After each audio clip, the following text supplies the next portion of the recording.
I'm Bee. And I'm Renske. We are so grateful that you are here.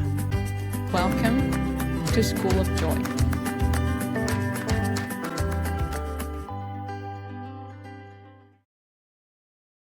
Hello and welcome to another episode of School of Joy. And today I'm absolutely delighted to welcome an extraordinary spiritual teacher, my mentor and friend. I call you my friend, I think, as well. Yes, If definitely. that's okay with you, Ishtar. Renske, yes. Inisa Mabu Ishtar, welcome. An embodied ascended master channel who has been channeling high frequency wisdom teachings for over 25 years now, I believe. Is that Yes, correct? that's correct. Yeah. Yes. Through her deep spiritual initiations and connection with the ascended masters, Ishtar has founded several transformative mystery schools, including Open to Channel, The Master's Way, and The Path of the One Heart, Yes. each with a global student body. And she's also co-created the Universal Rays Healing Program for healers and founded the not-for-profit Mentors of Love and Wisdom. And what truly sets Ishtar's apart is her greatest gift, helping souls ground and anchor their spiritual wisdom into their physical lives so they can live their divine truth on earth. Myself, I met Ishtar through joining Open to Channel, which was my first high-frequency course with Joe Rushton. And very soon on that journey, I felt such a deep call to the work and sharing the wisdom teachings of this eventually, which now I'm doing. And the work, it continues to support me in so many ways, which sometimes I find even hard to explain into words. It's like a deep anchoring of more peace, more acceptance, trust in myself, in my life. And even though by now I am a teacher of the work, I feel I'm also continuously being a student of this work. We all are. We all are. It's so amazing. Like every time I go through a lesson again from the Master's Way that I'm teaching at the moment, I'm like, almost feels like I haven't read this the last time, but it's simply because I've changed and I'm receiving at a deeper level again and again and again. And I'm just so excited for those who are listening to get to know you, Ishtar, a little bit more through this episode, because I know personally and from experiences with students how transformative the work can be that you bring through. So welcome, Ishtar, and thank you so much for being with us. Is there anything that you would like to add about this introduction of yourself? Oh, Renske, I think it was very, very well done. You've included everything in my work over the last 25 plus years, working with spirit, working with the masters, and working with, thousands of students all around the world, as we have done to change lives. And that's really what we're here to do, is to share that beautiful wisdom that we've been allowed to bring forth and to share it with others so they can grow and evolve in some way. Yeah, beautiful. I think for those listening, for me right now, I know what channeling is, but I remember very well even signing up for Open to Channel, which is quite funny because it's literally in there, the word channel. I didn't know what channeling was actually back then when I signed up. So maybe could you, for those who are listening, who are asking themselves, like, what are they talking about? What is channeling? Can you maybe speak to that a little bit? Yeah, I think that's a great place to start because, the word channeling has become quite trendy lately in spiritual circles. And I've just been teaching a group with the Shift Network in America about channeling. And I don't think it's quite understood because of the trendiness of it. But really, to channel really means opening your spiritual stream of consciousness so that the higher frequency of you, your being, that higher self, that higher consciousness that we all hold, your spirit, can flow through into the physical realms and be present here with you in the 3D. And I think that's really important because, spirit is not part of 3D particularly, it is through us. But to really receive that higher frequency wisdom, we need to really channel it, but we need to receive it. And how do we do that? I always liken channeling to a bit of like a plumbing pipe, if you will, that through our being, we have this amazing plumbing pipe and it reaches out through all dimensions of our being and reaches out to a higher consciousness.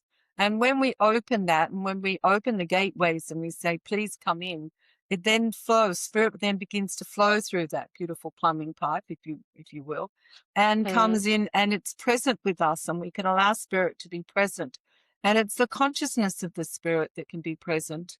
And then how we manifest that in the world is a choice that we have. We can manifest it through words, through speaking, through sound, through singing, through movement, perhaps through yoga, through dance, through painting, through sacred geometry.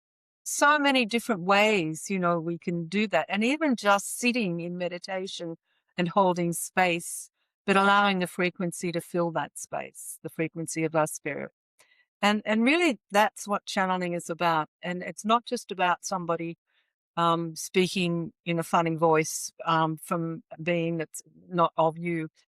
Channeling ideally is about you allowing your spirit to be present here. And it's a way of doing that. And it's something that we're all meant to do and all of us can channel. It's not just reserved for a special few. It's all of us can channel our higher consciousness. All of us can channel our spirit if we're willing to open that gateway and release all the limitations and blocks, beliefs, any consciousness that's stopping that channel. The masters, I channel the Ascended Masters, a group of 33, and they've always likened the channel to a river of light. And it's like that flow on the river of light. And on that flow on the river of light, you often have a few big boulders or, sometimes that can block the flow. And that's a bit of consciousness that sits in the lower energy bodies of our field. And often we need to do a little bit of work to break that up, to release it so the consciousness of spirit can flow with ease and with grace and without limitation. And so sometimes you need a facilitator or someone to show you the way to do that. And that's been part of my role for a long, long time. Yeah, I was gonna ask, like, how do we know, if spirit comes through that plumbing pipe, but I think you spoke to it already a bit with the river of light and the word flow, I think. What do the masters share about that in how do we know when we're channeling a spirit and when we're channeling and when we're not? What are we channeling then, Well, usually your spirit, not usually, but always, your spirit will hold a high frequency. We're sitting in the 3-dimensional field to the early part of the 5-dimensional field. So the frequency, the energy vibration can be quite dense, and even to the lower part of the 5-dimensional field. But our spirit sits in the higher part of the 5-dimensional field through to the 12th or the 15th, depending on our being. And so it's a higher vibrational energy. So when you allow spirit to flow through you, then your spirit flows through you, then what you're going to receive is an expansion of consciousness, an expansion of energy. And you will go into that very still space of being. And it's something once you meet it once, you'll always know it. Whereas the mind will just be full of stories and words and ideas and things like that. But spirit isn't. It's a much more peaceful consciousness. And we talk about that inflow, and inflow is where spirit flows into your physical being through the channel stream. And outflow is how you outflow that frequency. And that's a choice that we can all make about how we choose to outflow it, how we choose to allow it to move through us. Yeah, I love that. Yeah. Inflow and outflow. Yeah. It's Beautiful. inflow and outflow. Yeah. Yeah. Yeah. Beautiful. So simple. I find that in general with the wisdom teachings and if you do connect with, spirit and you allow that to to flow into you, it then becomes all so simple, and it's just the mind that creates it to be difficult and not easy, you know. And that's, I think you had a chat with Joe on one of your podcast episodes, and the one thing that I really got from that was like, life is simple, but for us human beings, it's not always easy. You know, the work is simple, but it's not easy. And that difference between simple and easy is just so fine line, such a fine line. Yeah. Yeah. And Mm. one of the masters is Saint Germain that I work with, and he will tell you that, you know, we like to complicate matters. Our minds like to complicate things because if it's simple, our mind thinks something's wrong. And yet he Mm. always says that, you know, really it is simple. The spiritual path is simple. Our life can be simple. We don't have to overcomplicate it. We don't have to make it so difficult. And for me, the spiritual path is a joyous path. It's a path where there should be lots of laughter, you know, lots of laughter, lots of joy. And when you meet spirit within you, it opens you up to a lot of joy. And you don't have to make it so complicated. Yeah. Yeah, it's also the reason why we've called this podcast The School of Joy, because we've there you go. also experienced that the moment, you know, we allow spirit to come through, life becomes more joyous and Yes. joyful. Yeah. Yeah, it's so true. And I say Yeah. that to students all the time. Learn to laugh at yourself. Learn to smile. Learn to be joyous in your journey. And, you know, Yeah. every time you learn, our spiritual journey is a journey of learning. And every time you learn something new, be joyous about it. Celebrate it. And celebrate yourself on that journey. It's so important that we celebrate ourselves. And the spiritual journey does not have to be a suffering. It's not what it's about. The mind creates it to be a suffering. But the spirit never wants you to suffer. It wants you to be joyous. And it wants you to find a way in the physical to be joyous. So the more you connect with your spirit, the more joyous you could become. Yeah.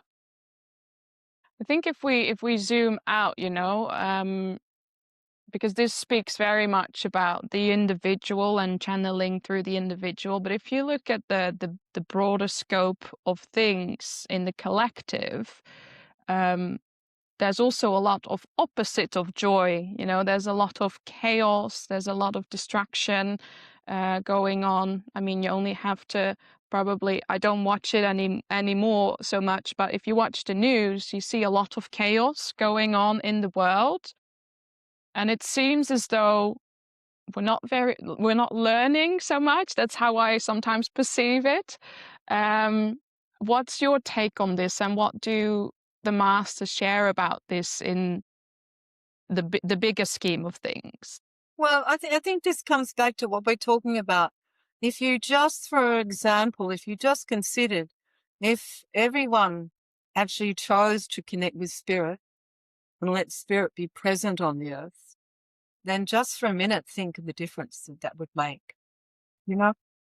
So while we're continuing to work through our mind and all our old programs and old beliefs, and particularly our karma, our unresolved karma, then that means we're going to be replaying that. We're going to keep replaying the old stories, which is what we're doing right now. We're going to continue to play that old karma out. We want to change the story, so we think we can play it out again, and we'll get a different response. But we don't. We just play the stories. So it's the whole thing is all about the mind and how we live through the mind, and how that's creating our chaos for us, because the mind is limited. And, you know, there's a lot of talk about AI at the moment, and AI is also limited by what's being programmed into it. And it's so interesting that we're putting so much focus on AI, because it really is just a reflection of our mind. And our minds are going to be just as powerful or as strong as whatever the programs are that we have put into our mind. So that includes our beliefs, our narratives, you know, where they come from. So all of those things compound all of that. And so while humanity continues to live solely through their mind, disconnected to their spirit, which is actually more and more today than ever before. And Mm. I'm so pleased to see that more young people are realizing there is something more than the mind. It's not just about the knowledge that we find or the knowledge that we hold. There's something more, and they're looking for it.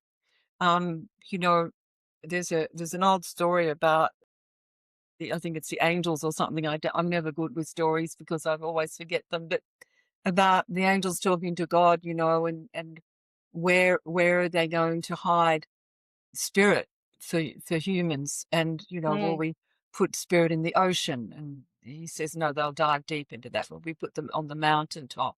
No, they'll climb up there. Where are we going to put spirit? And God says, I know, we'll put spirit inside of them. They'll never look. Mm. Never look inside. Yeah. And to be Yeah. honest, that is so true, you know. Mm. And we struggle to look inside because we hold so many stories about who we think we are. And once again, I'm using the word think because we have all these programs that we've created and that colors our reality time and time again. And while we keep thinking ourselves into reality, then we're never going to be in the truth of who we really are. And until we realize that thinking ourselves into reality and being a reality are two different things. Mm. Yeah. Yeah. Yeah. I find it so interesting because, of course, my mind starts to ponder upon these like bigger questions as well. And I think one of the biggest thing my mind is then wondering, like, okay, the wisdom teachings that we're learning that all is in divine timing, goes according a divine plan. Yet humanity seems to be so stubborn in changing that, in changing to go, you know, to continue to go without and not to go within. Um, and just, I guess the question is then like, how is that divine, you know? And I think that's where I realize now, saying it out loud as well, my mind then holds on to this, or the right and wrong in things, you know, the good and bad with that. But what's your take on that?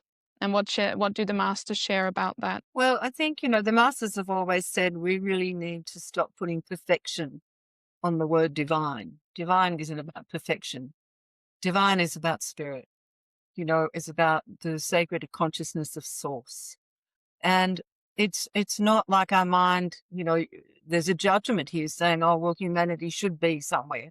We Yeah, should be here. We exactly. should be there. Yeah. No, Yeah. you know, humanity is wherever humanity is right now, the same thing as you or anybody else. And it's the same with students. They come to do a self-mastery course, which is what the Master's Way is all about. How to become the master of your spirit on the earth, how to live and manifest your spirit here. And it requires a little bit of mastery because you're not used to working through your spirit. You're used to working through your mind. So the Master's Way is really about teaching how to work with your spirit here and learning how to become the master of that, not the controller of it, the master of it, you know, the master of this amazing gift that we hold.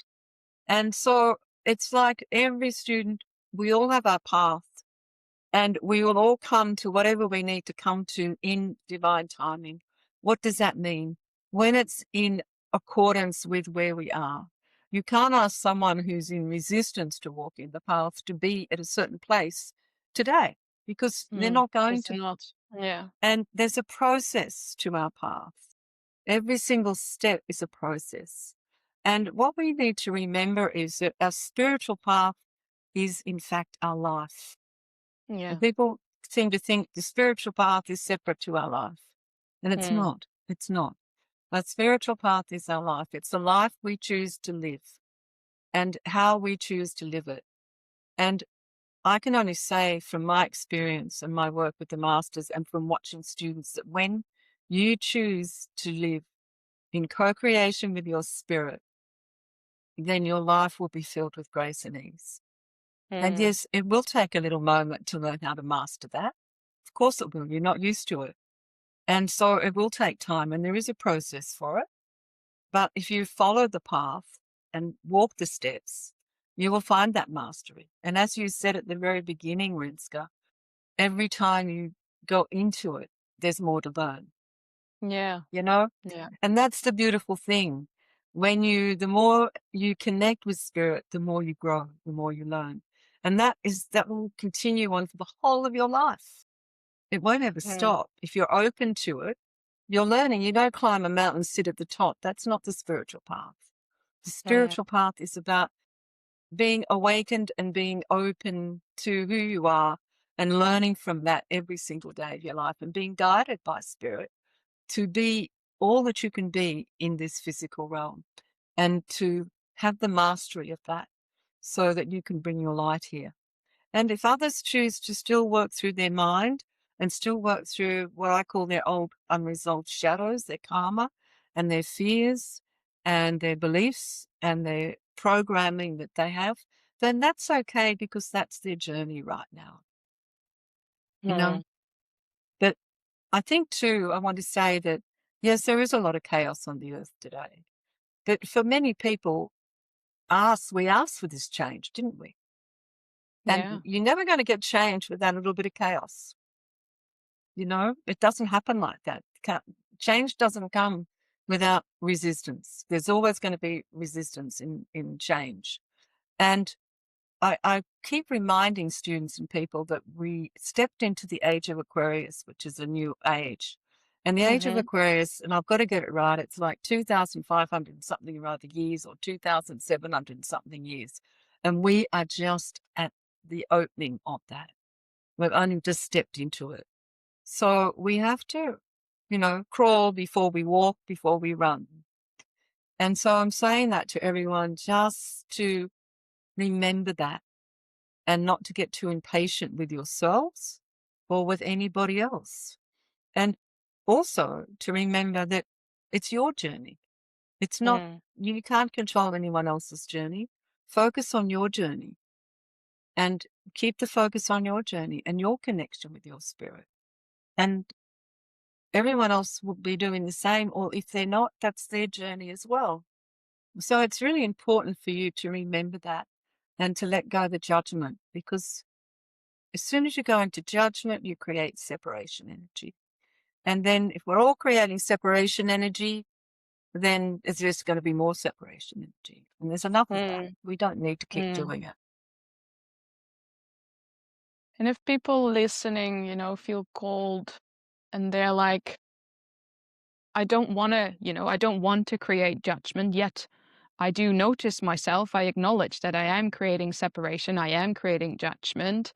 What would your advice be to those people wanting to change that and taking that first step to creating a different reality for themselves first and foremost? Right. Well, the good thing would be to do the master's way. So Yeah. I'd advise them, because that's a great step to do. But, Yeah. but seriously, to do that is, firstly, when we're in judgment, we're holding beliefs of what's right and wrong. So you need to have a look at those and see what your beliefs are, and often we just act on things without thinking what's creating that, what's the belief behind the action. And there's always a belief behind the reaction. So there'll be some sort of program or belief that sits there that you picked up as a child or in your schooling or in your religion or wherever it's come from your parents, somewhere. You'll have a belief that's creating that judgment. Also, too, the other thing is you'll have an expectation of what you think should be there. So I always advise people, please remove should and must from your vocabulary, because there is no should and must. And instead of looking outward, really consider looking inward, and not with judgment, but go and talk to your spirit, because your spirit has no judgment. So when you meet with spirit, you'll sit in a space of oneness and of peace. And when you do that, then everything just calms down. So when you make that your go-to place instead of all your beliefs and your programs and your narratives, then it's a very different energy that you will sit in. The difference of going to spirit versus your narrative and your judgments and your belief systems It's very, very different. And so if you can make that your go-to instead of your programming, then you'll find that life will be very, you'll shift things in your life. The Yeah. spirit will Yeah. hold you. Mhm. Yeah. Yeah, and when you do, that's my own experience at least, and I see it happening around me when people choose that as well. The shift can be quite relatively Yeah. quick, actually. Yeah. In the first year is 10 months, and then in 10 months' time, they can shift um, Oh, huge. what they've been doing their whole lives differently, like they've been choosing a lot of struggle and overwhelm, and then in 10 months' time, they can choose the polarity of that, and Definitely. they can start to feel a lot more flow and ease and grace in their lives. Yeah. Mm. Yeah. There's a reason why it's called a mastery, the master's way. You need a bit of practice, and You do. yeah, and it's yeah, I think for myself, the group aspect in this of the work, that's what's so supportive, and I think I remember that you shared that the masters share as well, that it's meant to be received in group, Definitely. Yes. right? Yeah. Yeah. We don't let Yeah. people do the courses on their own because it is meant to be worked as a group. And it's part of that because I work with a council of 33 masters and they always work in co-creation together. They never turn up on their own. They may Mm, speak through me as one, but there's mhm, always the group there because it's a group consciousness and they're sharing the wisdom of the group. And each member of that group holds their own gifts and keys and wisdom, but but it's a shared consciousness that's shared. And it's wonderful because they want us to understand that it's much more powerful when we work together than when we work alone. yeah. When you say the word consciousness, I mean, I've been working for many years now with that. Um, but being conscious of something in your life, I guess people can, relate to that, that you become conscious of a pattern of something that you're playing out versus consciousness. There is quite a difference, right, between Yes. the two, or is there not? How would you explain that? No, there is a difference. Becoming conscious means being awake and aware, observing, watching, looking, seeking. Consciousness is a state of being. So it's a state of being in a higher vibration, depends on which higher vibration you want to sit in. Mm, Because there's would be several levels of consciousness. Just being in an expanded state is consciousness. So just being expanded, being still, often just being in silence, not doing the psychic thing where you're just looking for more knowledge or more words or more messages or all of that. It's simply sitting and being in the space of your spirit, the vibration of your spirit. And that's consciousness. And mm, through that consciousness, through that state of being, amazing wisdom can come to you. mm. And you might need to sit in that state for a little while. And then, a week later, you'll be talking or connecting. And then I call it a download, it just comes in. Yeah. And it's like, oh, where'd that come from? But it came from sitting in that state of being. And you find you've got consciousness. Yeah, I'm learning that at the moment at a deeper level again through the transformation I'm going through as a mother now. Um, so Lily is almost my daughter is almost 10 months, and it's been quite a, transformative journey. Yes. And I've noticed that the past 2, 3 months, I've been really asked to simply sit with all the aspects that step forward, all the parts of me that step forward, going into reaction in this transformative Mm. um, period in my life, but not yet. There's no real guidance or wisdom coming through, and that's perfect as it is. Like I'm Yeah. simply sitting in this higher vibrational consciousness, indeed. trusting that, whenever I'm meant to learn the lesson, whenever I'm meant to know what I'm learning right now, that will come through. But that took me like many years of practice to be able to even come to that acceptance That's that, right. okay, Yeah. if I'm in doubt, if I'm judging, if I'm not feeling good enough, it's always my ego. So I need to be receiving first, receiving, and then I will know when to take action again. That's But right. that continues to be a big lesson, obviously. Yeah. And Yeah. that's the lesson of the inflow and the outflow. Yeah. You know, Yeah. receiving is inflow, receiving from spirit, letting the spirit come in. And then sometimes it may take a while before you can have outflow. Yeah. It's not automatic that there is outflow. Yeah. And yet the mind struggles with that because the mind wants outflow immediately, it wants to go into action immediately. And so, this is part of the learning of when you work with spirit, that there is no immediate action. Spirit wants you to be more than it wants you to act. And what happens is that you will act less, but when you do act, it will have a much greater effect on your life Yeah. because it'll be much Yeah. more focused. It'll have a lot more clarity and a lot more purpose. Yeah. Yeah. It's very much where I'm at in that learning, and especially also that within my business, for example, it's reflected very much. Like, I'm not doing a lot. I'm not pushing, yet my business is continuing to grow very, Yes. very rapidly. It Yeah. flows, and what I'm doing is actually taking more time to step back and receive. So it's amazing to have that experience as well, to let go of that limitation that we always need to work hard and grind to manifest things in the physical, to get things done. But Yeah, that's because the I law of feel, resonance, isn't it, Renska? It's the yeah, law of yeah, resonance because the more you expand within yourself, the more you allow spirit to be present, the more you allow yourself to receive, the more you're going to be sitting in a field of expanded energy.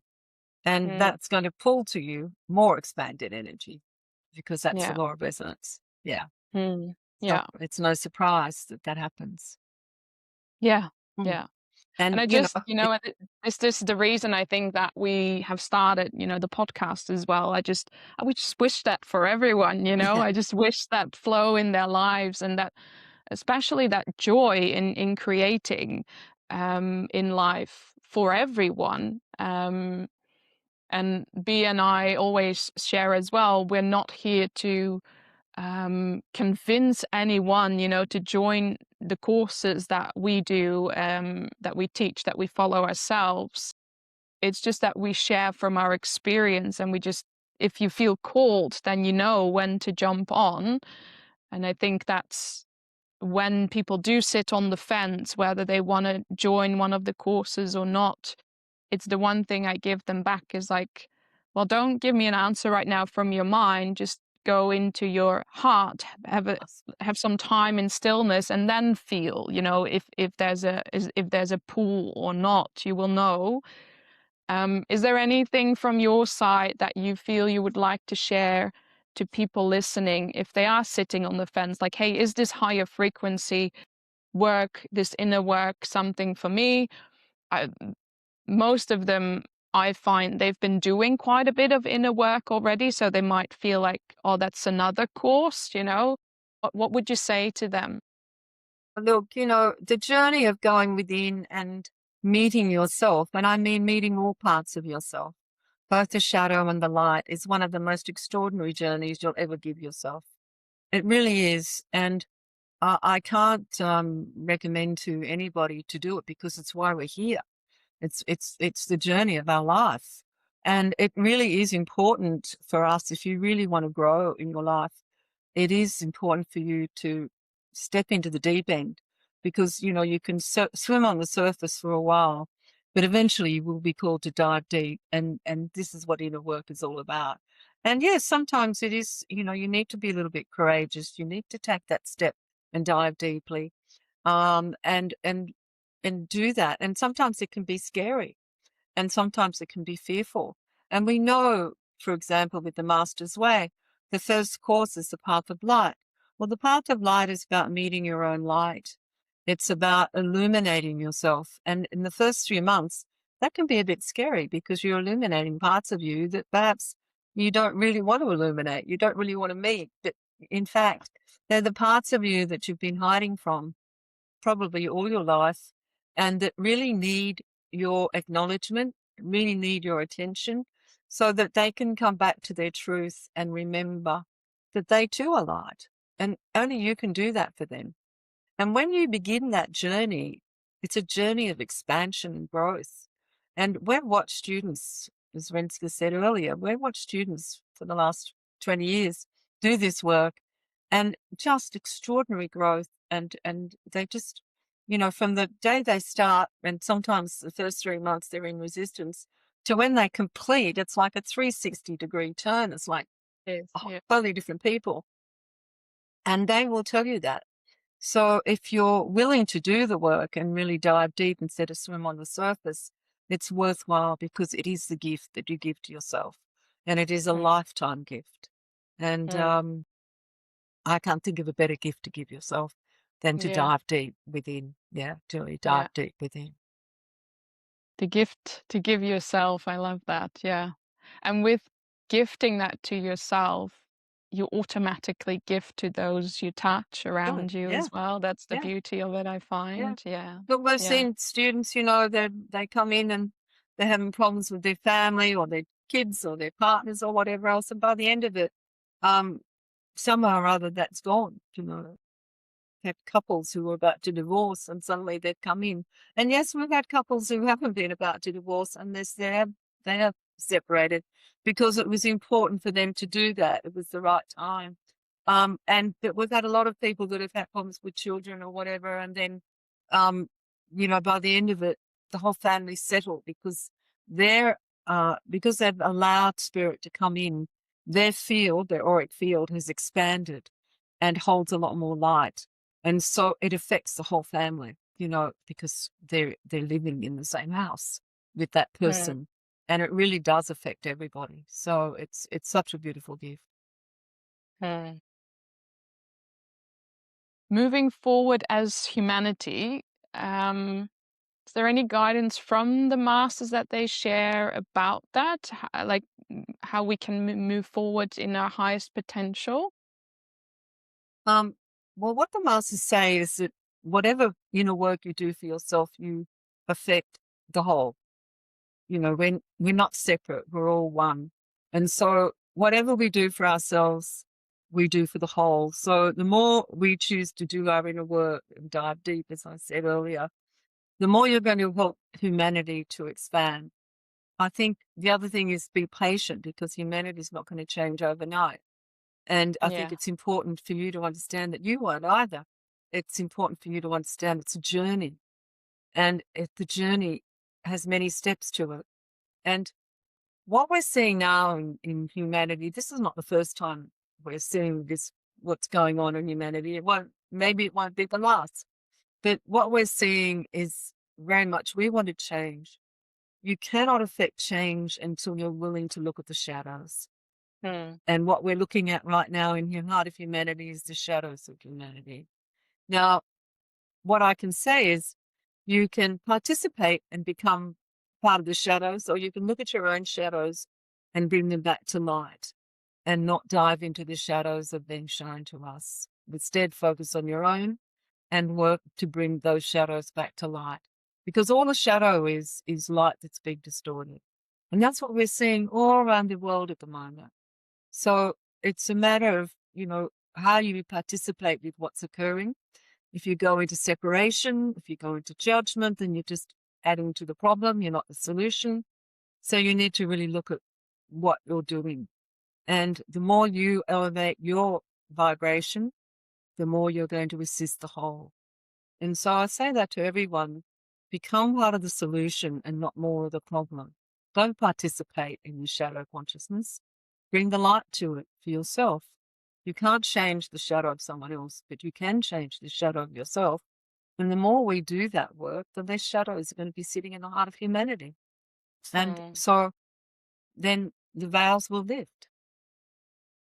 So Yeah. focus on that. I Focus found on, that for myself quite comforting when I learned that. I was like, "Oh, wait, the biggest gift I can give to humanity is actually the gift to myself of working with my shadow and accepting my shadow." Mm.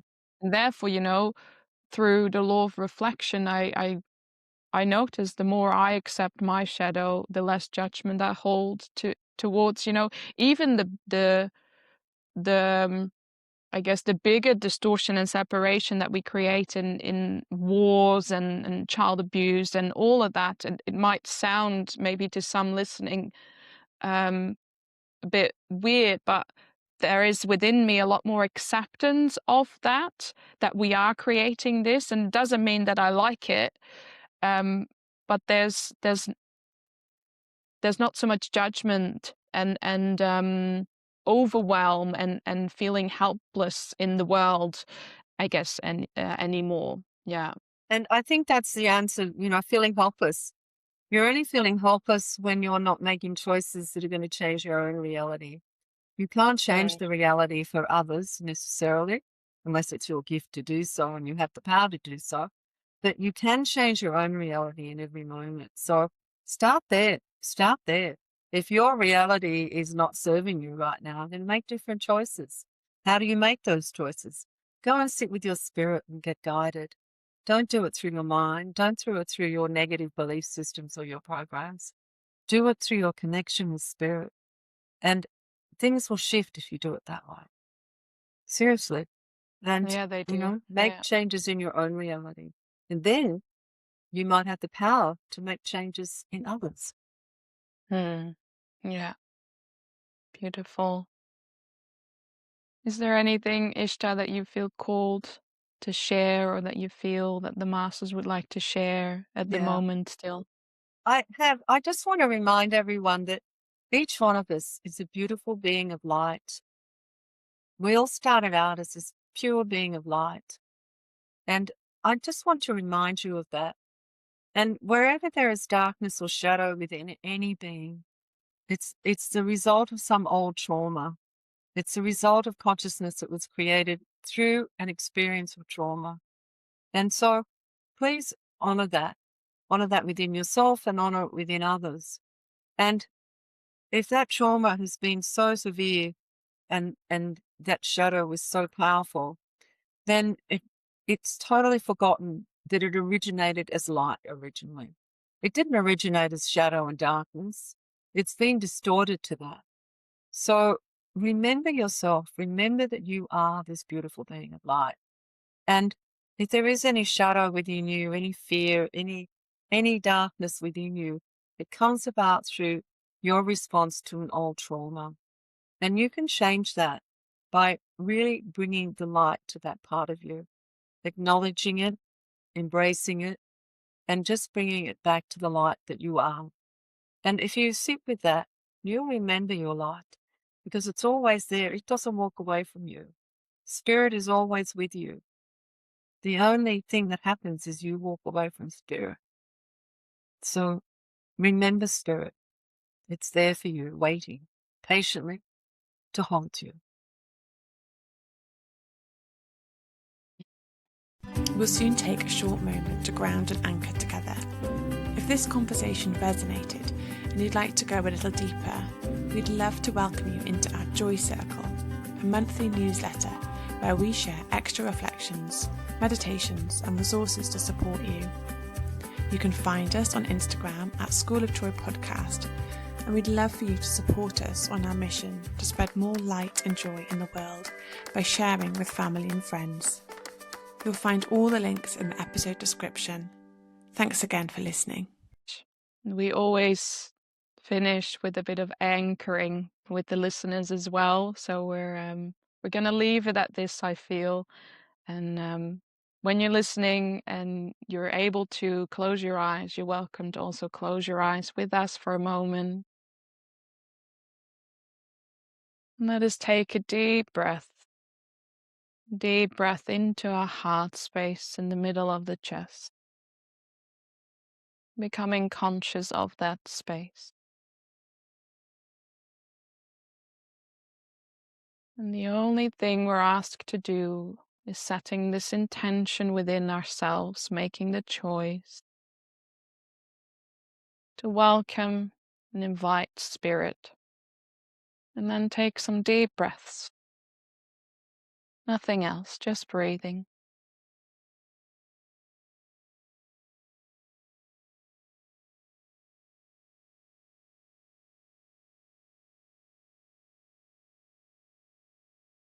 And if the mind is busy, that's okay. Just ask it friendly, kindly to take a step back and observe. And then take another deep breath.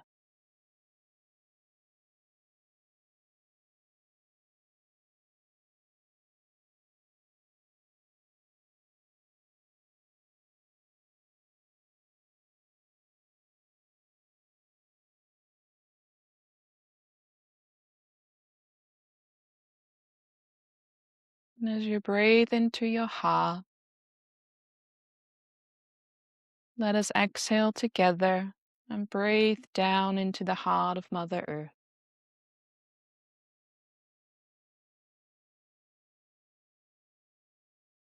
Another 2 times, breathing into our heart and sending our energy down into the earth, dropping deeper.